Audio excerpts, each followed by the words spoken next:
అందుకే మిత్రులారా, ఇవాళ సీతారామ ప్రాజెక్టు గురించి బట్టి విక్రమార్క గారు పూర్తి వివరాలు చెప్పారు. పోయినసారి ఇదే జిల్లాకు మనం పర్యటనకు వచ్చినప్పుడు సాగునీటి ప్రాజెక్టుల మీద సమీక్ష చేసి సాగునీటి ప్రాజెక్టుల నిర్మాణంలో అలసత్వాన్ని ప్రశ్నించి ఆనాడు విక్రమార్క గారు, తుమ్మల నాగేశ్వరరావు గారు, పొంగులేటి శ్రీనివాసరెడ్డి గారు ఇచ్చిన ప్రతిపాదన ఇవాళ 3 పంపులు శ్రీరామసాగర్ పొంగింది.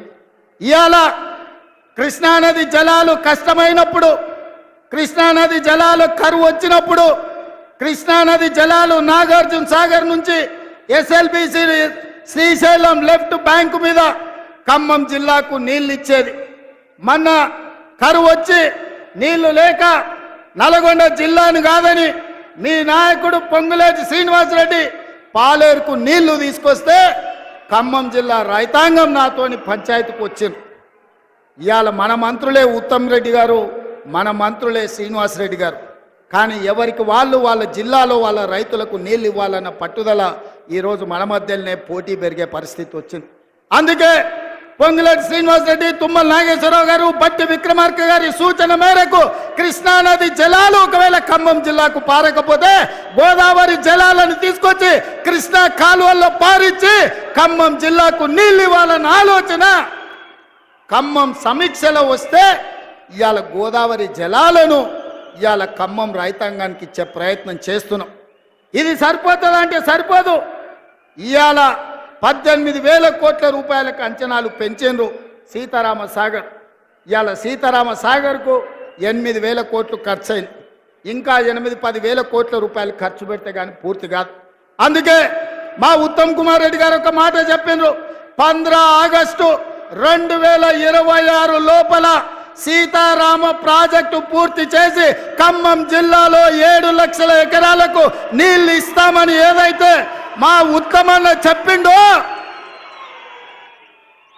మళ్ళీ నేను మాట ఇస్తున్న మిత్రులారా, వైరా గడ్డ మీద నుంచి 2026 15 ఆగస్టు లోపల సీతారామ ప్రాజెక్టుకు ఎన్ని వేల కోట్ల రూపాయలు అవసరమైనా నీళ్లను నిధులను వరదలాగా పారించి 7 లక్షల ఎకరాలకు మీకు నీళ్ళిచ్చే బాధ్యత ఈ ప్రభుత్వం తీసుకుంటుంది.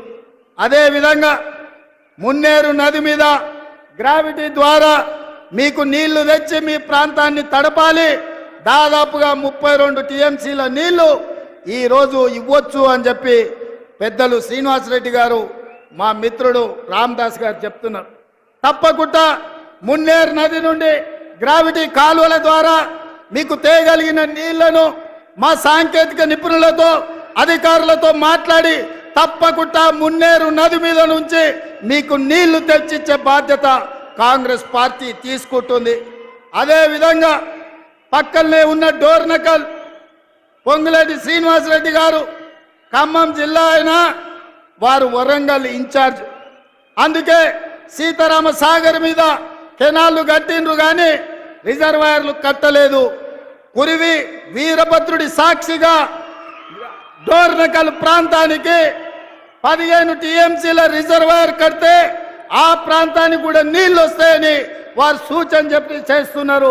తప్పకుండా వీరభద్రుడి పేరు మీద సాధ్యాలను పరిశీలించి 15 టీఎంసీల రిజర్వాయర్ను నిర్మించడానికి అవసరమైన ప్రణాళికలను రచించడానికి మా పెద్దలు ఉత్తమన్న గారికి నేను విజ్ఞప్తి చేస్తున్నా. మిత్రులారా, నేను ఇవాళ ఒకటే మాట చెప్పదలుచుకున్నా. ఇన్ని వేలాది మంది ఇన్ని గంటలైనా వైరాలో వచ్చి కూర్చొని కాంగ్రెస్ను ఆశీర్వదించడానికి వచ్చినందుకు మీకు అభినందనలు తెలియజేస్తూ, ఆర్టీసీలో ఉచిత ప్రయాణం ఇచ్చిన రాజీవ్ ఆరోగ్యశ్రీ అమలు చేసిన ప్రతి పేదవాడి ఇంటికి 200 యూనిట్లు ఉచిత కరెంట్ ఇచ్చిన ప్రతి పేదవాడికి ఇందిరమ్మ ఇల్లు ఇచ్చిన ఈనాడు రైతు రుణమాఫీ 31,000 కోట్ల రూపాయలు చేసిన ఇవన్నీ సోనియా గాంధీ గారు ఇచ్చిన గ్యారంటీలు. ఈ గ్యారంటీలను అమలు చేసే బాధ్యత నాది.